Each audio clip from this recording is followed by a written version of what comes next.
Where are you going? We're live.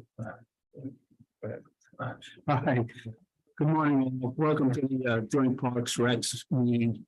For October 27th. I need a motion to approve the minutes of the last meeting. Mr. Perry.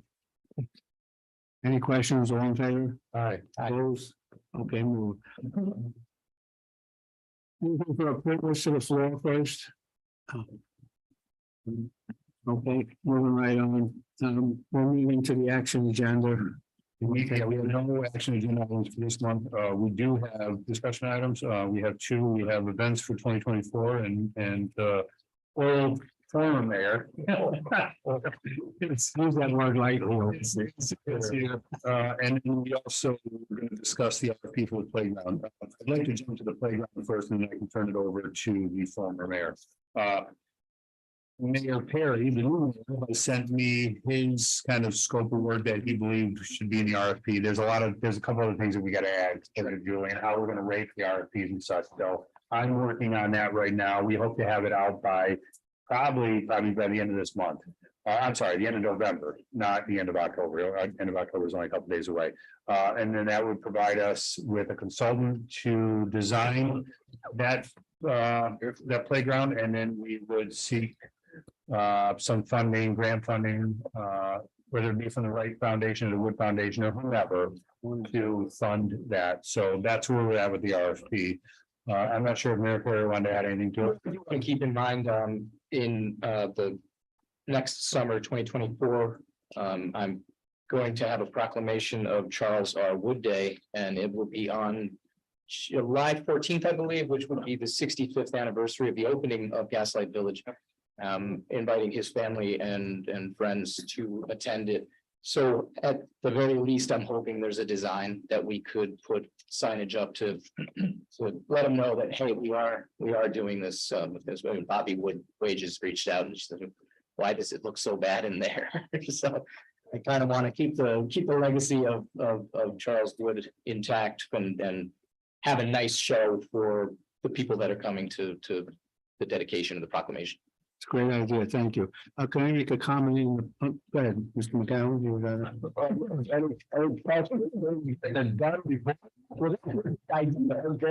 I'm using expectation of it. I got one comment. You guys are going to have ticket shock on playgrounds. I've been working on one, for Lake Ozone for a couple of months, and the laws are unbelievable. Yeah. I mean, just for a small little thing, you're talking 100,000. So very Looking at a splash pad. So they got so many new rules about it's just unbelievable. All right. So that covers the playground. I think That covers the playground. next step is the. Yeah, before we do that, we have to get together on IMA for the next season to try to get the mowing under control, not so it doesn't get away from us like it did in the past. Yeah, as the committee recalls, the mayor and I have been working on the IMA, but they've already given us the indication to go ahead. We just haven't. We want to have something in place before the season starts. We're not there yet. All right, then I got one. It's the mayor, the old mayor. So I have an update on the events for Wood Park for 2024. Actually, the good situation is we're now having people come for the same weekend.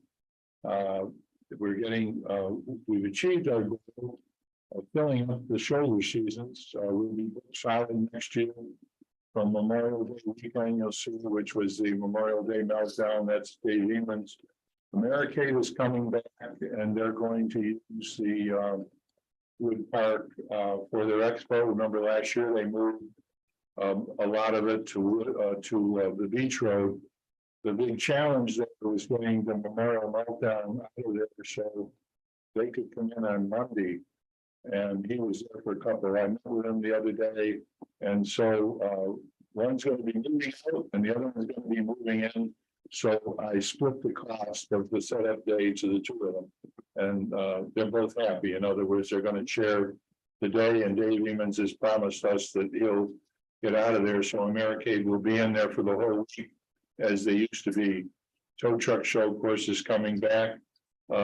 Jeep Invasion just called yesterday, and it looks like they are not going to come. They have not been able to find the necessary trails to hold their event in Lake George.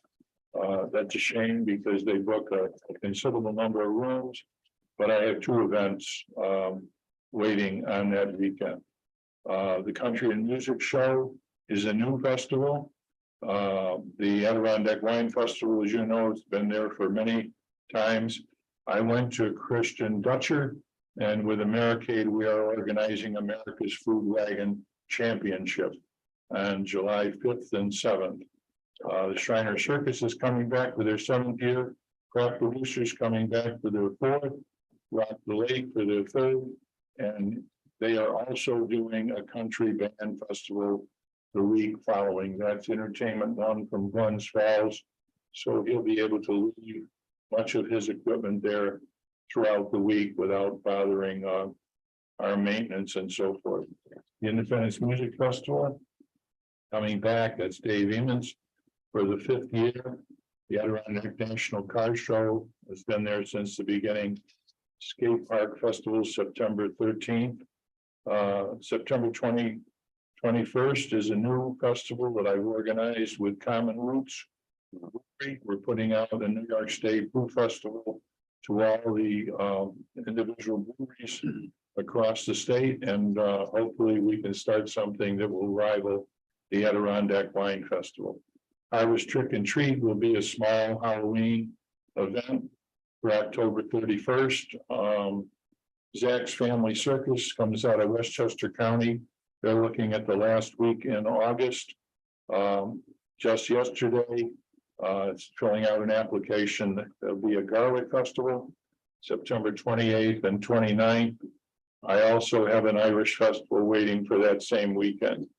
And then I've been working with Ice Castles. The new winter round will be opening on November 24th, so we're coincide with the villages, light up the village.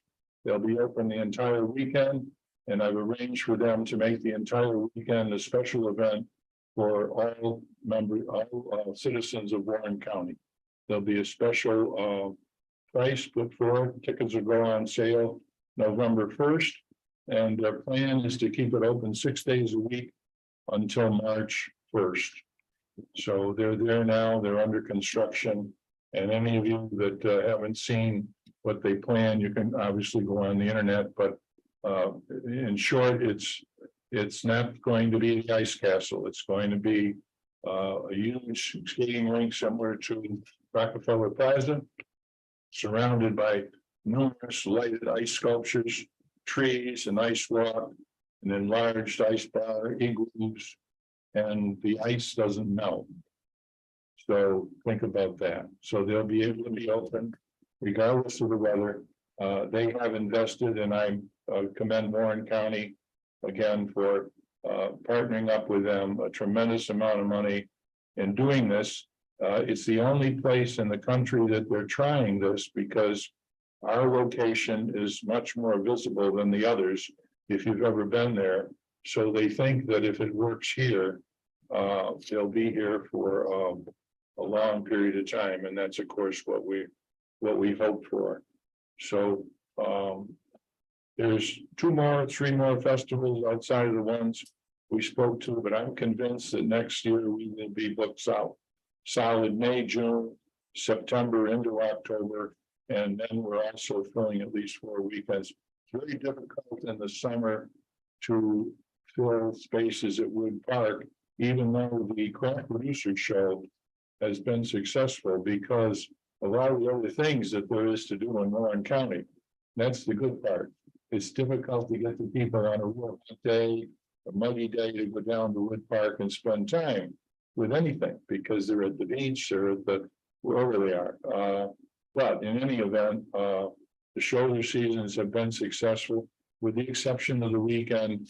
I really got to work on trying to get something the weekend of the Jazz Festival because if I try to sell that weekend, they don't want to compete with the jazz festival. That's understandable. So it has to be something that will complement them, much as what we're doing with the Blue Fest to complement the Balloon Festival.